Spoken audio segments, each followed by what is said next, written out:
तो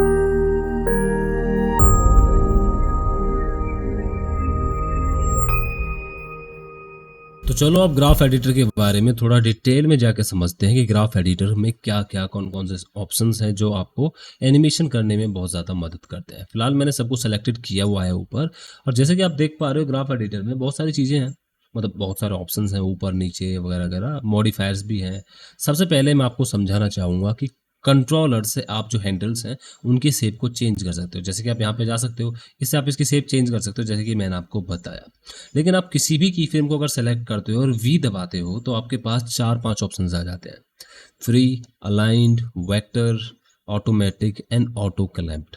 by default blender के पास जो ऑप्शंस होता है वो ऑटो क्लैम्प्ड होता है बाय डिफॉल्ट। ऑटो क्लैम्प का मतलब ये है, जैसे कि आप यहाँ पर देख सकते हो, automatic handles that create smooth curve which only change direction at की फ्रेम्स।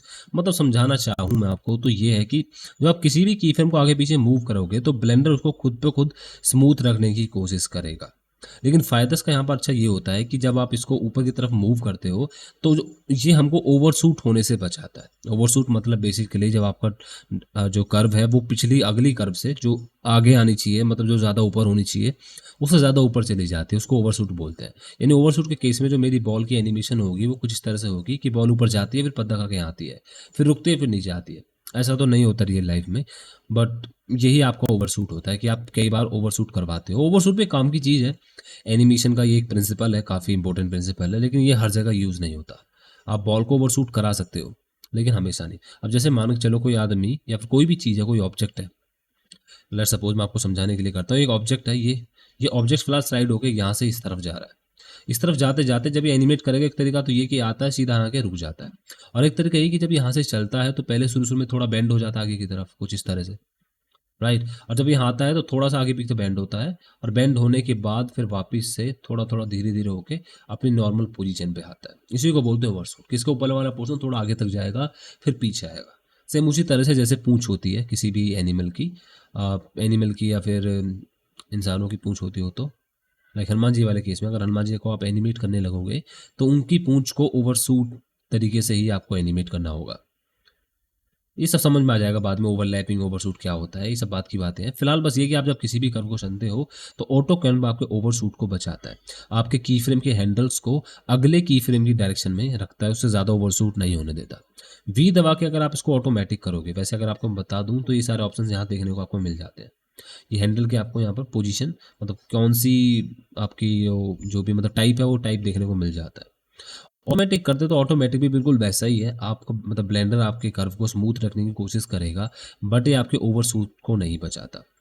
और टू बी ऑनेस्ट मैं इसका यूज़ नहीं करता ऑटोमेटिक का, क्योंकि इसका पता नहीं है कब कौन सा चेंज किया हुआ है, मतलब थोड़ा अनएक्सपेक्टेड चेंज करता है, तो उसका इस्तेमाल मैं कभी करता नहीं हूँ। वी दबा के अगर आप अलाइन दबाओगे तो अलाइन से क्या है, मतलब अगर मैं वी दबा के अलाइन पे होवर करके रखता हूँ तो ये की फ्रेम को रोटेशन को लॉक करके रखेगा एक साथ। मतलब कि अगर मैं इसको मूव कराता हूँ तो सब कुछ वैसा ही है जैसे पहले था, स्मूथ कर्व की तरह ही है, स्मूथ भी रखेगा लेकिन साथ में अलाइंड भी रखेगा। यानी कि इसका ये वाला हैंडल हमेशा इस तरफ देखने वाला है, ये वाला हैंडल इस तरफ देखने वाला है। वी दबा के अगर मैं वेक्टर दबाता हूँ, शायद आपको अलाइन कर समझ नहीं आया, मतलब ये कि अलाइंड में आप अपनी कर्व को कंट्रोल कर सकते हो लेकिन ब्लेंडर कोशिश करेगा उसको स्मूथ करने की। बिल्कुल वही जो आपके इस ऑटोमेटिक हैंडल में था, बिहेवियर सेम था लेकिन ओवरशूट नहीं बचाता, इसलिए मैं उसका कभी इस्तेमाल नहीं करता। अलाइन का इस्तेमाल करते हैं क्योंकि इसको कंट्रोल करते हैं, लेकिन ब्लेंडर स्मूथ करने की भी पूरी कोशिश करता है। अब आगे पीछे इसको लेके जाओगे तो ब्लेंडर इसको स्मूथ रखने की कोशिश करता है। वी दबा के अगर मैं दबाता हूँ फ्री, तो फ्री में आप अपने किसी भी हैंडल को आसानी से चेंज कर सकते हो अकेले में। मतलब ये अपना चेंज होगा, ये अपनी डायरेक्शन में चेंज होगा, मतलब दोनों आप इंडिविजुअली हैंडल्स को आसानी से चेंज कर सकते हो, ऑलराइट। और अगर आप इसको वी दबा के वेक्टर कर दोगे तो वेक्टर से आप आसानी से जो आपके दोनों हैंडल्स हैं वो अगले अगले या फिर पिछले की फ्रेम्स की तरफ पॉइंट करने लगते हैं। अब इसका इस्तेमाल हम जब ज़्यादा करते हैं जब हमको बहुत जल्दी से हम अपने एनिमेशन को बेजियर से लीनियर में चेंज करना चाहते हैं। मतलब टी दबा के भाई ये है कि नॉर्मली आप दोनों को सेलेक्ट करोगे, टी दबाओगे लीनियर, ये करोगे नॉर्मल, लेकिन उससे फिर आगे भी प्रॉब्लम होगी। नॉर्मली आप करोगे क्या, वी दबा के आप सीधा वेक्टर कर दोगे, इससे आपका ये कर्व सीधा यहाँ से लीनियर हो गया है, अब आपको कोई भी प्रॉब्लम नहीं होगी। तो इसी का इस्तेमाल हम वेक्टर में करते हैं। लेकिन जब भी आप हैंडल को थोड़ा बहुत मूव कराने की कोशिश करोगे तो आप देख सकते हो ये फ्री में चेंज हो जाएगा। ये वाला हैंडल अभी भी वेक्टर ही है और ये वाला हैंडल फ्री हो गया। वेक्टर और फ्री ये दोनों इस तरह से नहीं कि लॉक रहने वाले हैं ना, वेक्टर आप कर सकते हो लेकिन लॉक नहीं रहेगा। तो those were the handles that you are going to use. बहुत ज़्यादा इस्तेमाल होता है इनका वी वालों का भी। मोस्टली हम ऑटो कैड में काम करते हैं, मोस्टली जो ऑटोमेटिक होता भी है।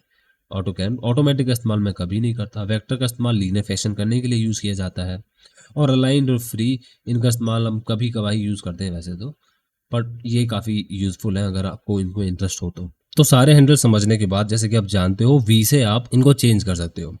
उसके बाद जो हमारा ऑप्शन आता है वो ये कि जब आप इन सारी को कांस्टेंट में चेंज करते हो तो ये हैंडल्स वी दबा के आपको जो हैंडल्स हैं ये कांस्टेंट मोड में देखने को नहीं मिलते हैं। इनको आप सिर्फ बेजियर कर्व में या लीनियर कर्व में ही चेंज कर सकते हो। इनफैक्ट लीनियर भी अगर मैं करूँ तो लीनियर में मेरे पास ये हैंडल्स देखने को नहीं मिलेंगे। अब वो बात अलग है, वी दबा के मैं इसको ऑटो क्लैम्प कर दूं तब भी कुछ नहीं होने वाला है, क्योंकि मेरे पास हैंडल्स ही नहीं है तो मैं वी दबा के ही क्या करूंगा। इसलिए ध्यान रखिए कि सारे ऑप्शंस आपको सिर्फ और सिर्फ बेजियर में ही दिखेंगे, क्योंकि बेजियर कर्व के लिए ही आपके पास हैंडल्स होते हैं और इन कर्व्स को आप वैसे ही संभालते हो जैसे कि आप नॉर्मली किसी कर्व को संभालते हो। ऑलराइट, शायद मुझे लगता है कि एनिमेशन में कुछ दिक्कत हो गई है, नहीं हुई है लेकिन क्योंकि यहाँ पे कुछ थोड़ी बहुत प्रॉब्लम सी नज़र आ रही है, इसी वजह से मैंने वी दबा के सबको ऑटो क्लैम्प कर दिया ताकि प्रॉब्लम ना हो। तो ये मेरी बॉल यहाँ पर अब एनिमेट हो रही है। नेक्स्ट टॉपिक जो हमें बात करना है वो ये कि कई बार क्या होता है, जैसे कि आप यहाँ पे देख पा रहे हो कि कुछ कर्व्स आपकी छोटी हैं, कुछ कर्व्स की वैल्यू बहुत ज़्यादा चेंज होती है। अब होगा क्या कि मुझे बार बार यहाँ पर स्ट्रगल करना होगा। इन कर्व्स को सेलेक्ट करता हूँ मैं अपनी को पूरी को, ये वाली कर्व है मैंने पूरी को सेलेक्ट किया एंड देन डॉट दबाता हूँ, फिर जूम इन होता हूँ, फिर इसको चेंज करता हूँ, फिर वापस से जूम आउट होता हूँ होम दबा के। काफ़ी ज़्यादा प्रॉब्लम हो जाती है, तो इसीलिए इस प्रॉब्लम को सॉल्व करने के लिए हमारे पास एक ऑप्शन है नॉर्मलाइज। जैसे आप नॉर्मलाइज ऑप्शन को करोगे तो आपकी सारी कर्व एक रेंज के अंदर आ जाएंगी, चाहे कितनी बड़ी उनकी वैल्यू हो, कितनी ही छोटी वैल्यू हो, वो उसी रेंज के अंदर रहेंगे और आपको चीज़ें मतलब एक तरीके से कर्व को सॉल्व करना या एडजस्ट करना काफ़ी ज़्यादा आपके लिए आसान हो जाएगा। जैसे फिलहाल मैं अगर यहाँ आता हूँ, इसको देखता हूँ, तो अब मैं इसको चेंज करता हूँ, मान के चलो कि मैं इसको ऊपर ले गया तो ऊपर तो जाएगी लेकिन वापस से उसी डाटा के अंदर एडजस्ट हो जाएगी। आई होप कि आप समझ पा रहे हो। और अगर आप एडजस्ट नहीं करना चाहते हो, आप इसको डाटा से ऊपर लेके जाना चाहते हो, तो आपको ये ऑप्शन डिसेबल करना होगा।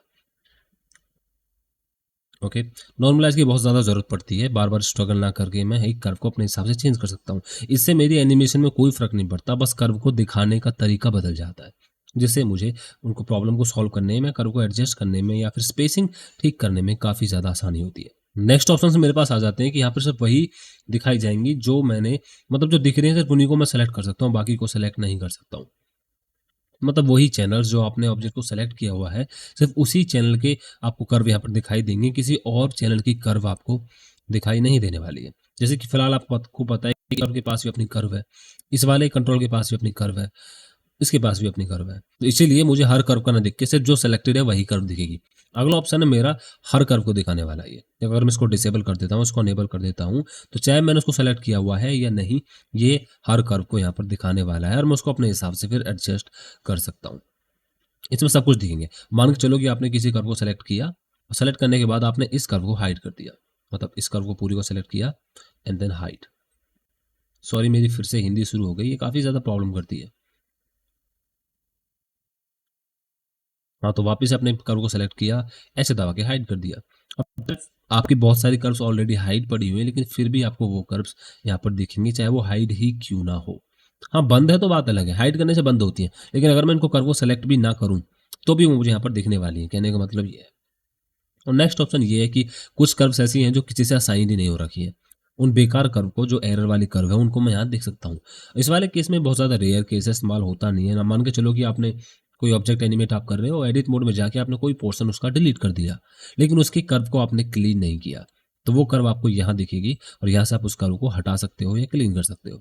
मतलब बेसिकली अगर आपके कर्व किसी से असाइंड ही नहीं है, कोई एनिमेशन ही नहीं कर रही है, तो वो कर्व आपको यहाँ नजर आएगी। उसके बाद ये ऑप्शंस मुझे लगता है कि काफ़ी सारी खुद ब खुद सेल्फ एक्सप्लेनेटरी हैं, मुझे बताने की ज़रूरत नहीं है। मोशन डिज़ाइन में काफ़ी इस्तेमाल होगा, जब बहुत सारी चीज़ें आपके सीन में होंगी, कुछ चीज़ आप अनेबल करना चाहते हो, कुछ डिसेबल करना चाहते हो, वो सब यहाँ से आसानी से हो सकता है।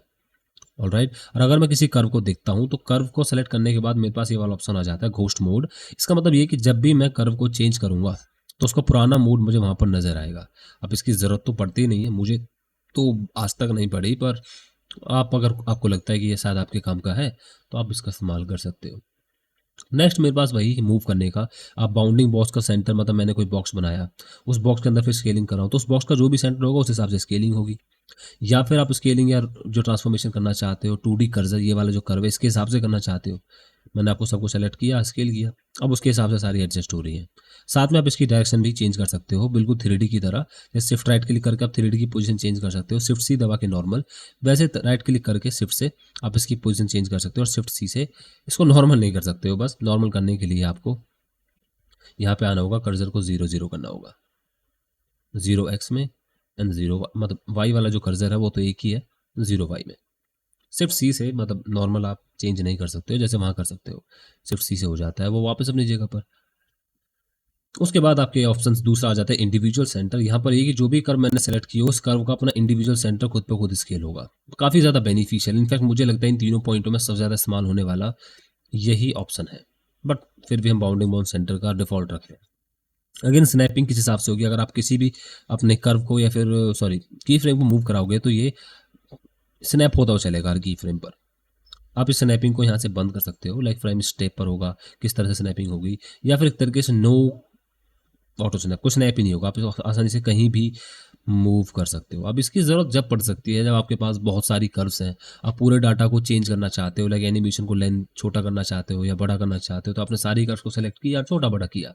लेकिन यहाँ थोड़ा आपको ध्यान देने की ज़रूरत है, क्योंकि अगर आपका ऑटो स्नैप ऑप्शन ऑन होगा, स्नैपिंग ऑन होगी, तो बहुत सारी कर्व ऐसी होती हैं जो मतलब की फ्रेम पर आप स्नैप नहीं करना चाहते, वो की फ्रेम्स के बीच में होनी चाहिए, खासकर स्केलिंग करते वक्त। तो वहाँ पर आप इस स्नैप को बंद ही रखते हो, और स्नैपिंग से क्योंकि वो की फ्रेम पर एडजस्ट हो जाएंगी। पर इस बात का ध्यान रहे कि ब्लेंडर की फ्रेम पर ही डाटा पढ़ने वाला है, ब्लेंडर की फ्रेम्स के बीच का डाटा नहीं पढ़ता। मतलब ये जो हमारे पास फ्रेम्स हैं 11 और 12, इन दोनों डाटा को ये पढ़े, इनके बीच में अगर कोई डाटा आता है तो उसको ब्लेंडर रीड नहीं करता। इस बात का आपको बहुत ध्यान रखने की ज़रूरत है, और आप मोस्टली इस केस का यूज़ ना ही करो तो ज़्यादा अच्छा है, लेकिन फिर भी ज़रूरत पड़ती है, वो सब आपके ऊपर डिपेंड करता है। नियरेस्ट फ्रेम नॉर्मली यहाँ पर अनेबल होता है, जो भी इसका आसपास का फ्रेम होगा उस पर स्नैप होता हुआ चलेगा। नेक्स्ट ऑप्शन हो जाता है मेरे पास वही प्रोपोर्शनल एडिटिंग। बहुत सारी कर्व हैं आपके पास, मान के चलो कि मैंने सबको सेलेक्ट किया, सारी कर्व्स को आप एक साथ चेंज करना चाहते हो, तो आप इस तरह से इनको चेंज कर सकते हो, जैसे आप एडिटिंग के केस में करते हो, सारी कर्व्स एक साथ चेंज होंगी। अब इसकी ज़रूरत भी मोशन डिज़ाइन में ही पड़ने वाली है, जब मान के चलो कि आपने मोशन कैप्चर किया है 3D में, या फिर आप VFX कर रहे हो, या फिर मतलब ये बहुत सारी चीज़ें होती हैं जो मोशन कैप्चर करके कैमरा से की जाती हैं, वो सब ब्लेंडर में हो जाता है, तो वहाँ इसकी ज़रूरत पड़ती है। हमारे कोर्स में हमें इसकी कोई ज़रूरत नहीं पड़ने वाली है, बट फिर भी मैंने आपको बता दिया क्योंकि ये आपके काम की चीज़ है। आगे बात करें इनकी, तो ये वो कि आप मान के चलो कि आपकी बॉल जेड में मूव हो रही है, आप चाहते हो कि बॉल के स्क्वाश ना हो, मतलब सिर्फ मूव हो, आप स्क्वाशिंग के ध्यान बाद में दोगे, तो आपने स्क्वाशिंग को और स्ट्रेच को बंद कर दिया, अब आपकी एनिमेशन हो रही है, आप स्क्वाशिंग पर ध्यान नहीं दे रहे हो। या फिर आप ध्यान देना चाहते हो कि बस आपको स्क्वाशिंग ही पता चले, बाकी मूव होने के बारे में पता ना चले, तो मतलब एक पर्टिकुलर कर्व को डिसेबल करके उसका एनिमेशन भी डिसेबल कर सकते हो। उससे जो आपका पोजीशन है वो उस कर्व के अलावा जो हर एनिमेशन उसको परफॉर्म करेगा बेसिकली। सेम उसी तरह से यहाँ पे कर्व के मॉडिफायर्स को बंद कर सकते हो। मॉडिफायर समझाने के लिए मैंने इसको सेलेक्ट किया फॉर एग्जाम्पल, और एन दबा के मैं इधर जाता हूँ किसी भी कर्व को सेलेक्ट करके, तो मुझे उस कर्व के अंदर वहाँ पर ऑप्शन देखने को मिल जाते हैं मॉडिफायर्स। यहाँ मैं मॉडिफायर लगाऊंगा जाके, लेट्स सपोज नॉइज लगा दिया और इसकी थोड़ी स्केलिंग बढ़ा दी, लाइक मतलब इतनी भी नहीं, थोड़ी स्ट्रेंथ ज़्यादा कर दी, तो आप देख पा रहे हो किस तरह से यहाँ पर मॉडिफायर मेरा लग गया है। अब इसका इस्तेमाल इस केस में तो बिल्कुल नहीं पड़ने वाला है, सीधी सी बात है, बहुत ज़्यादा अजीब लग रही है बॉल, बट इस्तेमाल इसका पड़ता है जैसे कि आपको कैमरा सेक कराना है, अचानक से कोई चीज़ ज़मीन पर आकर टकराती है, आप अपने कैमरा को सेक कराओगे, या फिर मतलब बहुत ज़्यादा इस्तेमाल हो सकता है।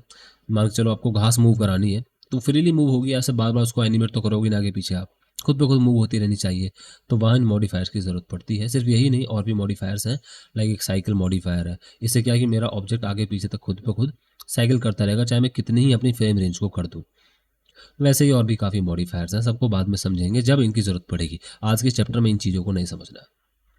उसके बाद यहाँ से आप अपने की फ्रेम को लॉक कर सकते हो, इससे क्या कि आप उस कर्व को अब एडिट नहीं कर सकते हो, एडिट करना नियरली इम्पॉसिबल है। बाकी आप कर्व को एडजस्ट कर सकते हो, लेकिन जो कर्व आपने लॉक कर दी वो अब एडिट नहीं हो सकती जब तक आप इसको डिसेबल ना करो ऑफकोर्स।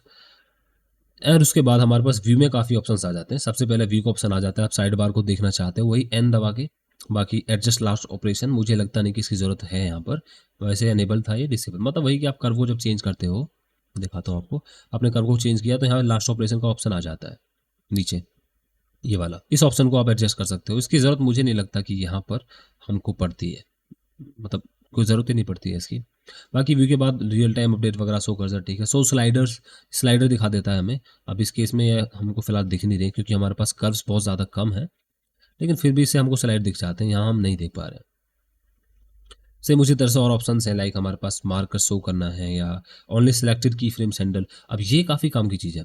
जैसे कि मैं आपको दिखाता हूँ, मैंने सारे कर्व्स को एडजस्ट किया हुआ है, मुझे सारे के सारे हैंडल यहाँ पर नजर आ रहे हैं, राइट। मतलब सारे हैंडल है, हर कर्व का अपना अपना हैंडल है, हालांकि मैंने उनको सेलेक्ट भी नहीं किया हुआ है। तो मैं रेकमेंड करता हूँ कि आप ओनली वही करें, सो सेलेक्टेड की फ्रेम, यानी जिसको आप सेलेक्ट करेंगे सिर्फ उसी के की फ्रेम आपको दिखाई दें, बाकी कोई भी की फ्रेम आपको यहाँ पर दिखना नहीं चाहिए। अदरवाइज आपके पास जब बहुत सारी कर्व्स होंगी, लाइक हज़ारों कर्व होती हैं, हज़ारों कंट्रोल्स होते हैं। कैरेक्टर के केस में जब आपको कैरेक्टर एनिमेट करना होता है तो करीब करीब 40-50 कंट्रोल तो होते ही हैं। अब उन 40-50 कंट्रोल्स की सारी कर्व्स के हैंडल्स दिख रहे हैं तो काफ़ी ज़्यादा मैसी हो जाता है ग्राफ एडिटर। उससे बचने के लिए मैं इसको रिकमेंड करता हूँ कि आप अनेबल रखें। बाकी आप फ्रेम की जगह सेकंड दिखाना चाहते हो तो यहाँ से आप सेकंड दिखा सकते हो, या विजिबल रेंज सिंक करना चाहते हो, मतलब काफ़ी सारे ऑप्शंस हैं। सबकी ज़रूरत जैसे जैसे पड़ेगी बताते रहेंगे। बाकी नेक्स्ट ऑप्शन वही प्रीव्यू रेंज, पी दबा के आप प्रीव्यू रेंज लगा सकते हो, क्लियर कर सकते हो ऑल्ट पी दबा के।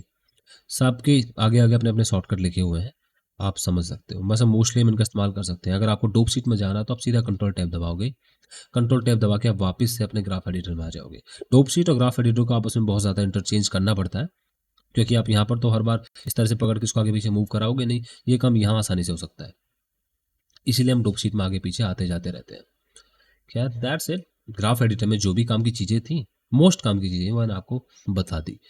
नेक्स्ट अब शुरू करते हैं अपनी बॉल की, मतलब बाउंसिंग बॉल जो हमारी चल रही है उसको थोड़ा बहुत पॉलिश करते हैं, उसकी एनिमेशन को थोड़ा और सुधारते हैं, उसका फ्रेम रेट चेंज करके देखते हैं, स्पेसिंग वगैरह के बारे में थोड़ा और बातें करते हैं। और फिर अपनी बॉल को मतलब अभी तो हमारी बॉल ऊपर नीचे बाउंस हो रही है, उसके बाद अपनी बॉल को आगे मूव कराएंगे, मतलब बाउंस होते होते आगे मूव करें। उसके बाद थोड़े बहुत मॉडिफायर्स को समझेंगे and then dope sheet and done. यही आज की बातें होने वाली है। So let's meet in the next chapter, next video, sorry.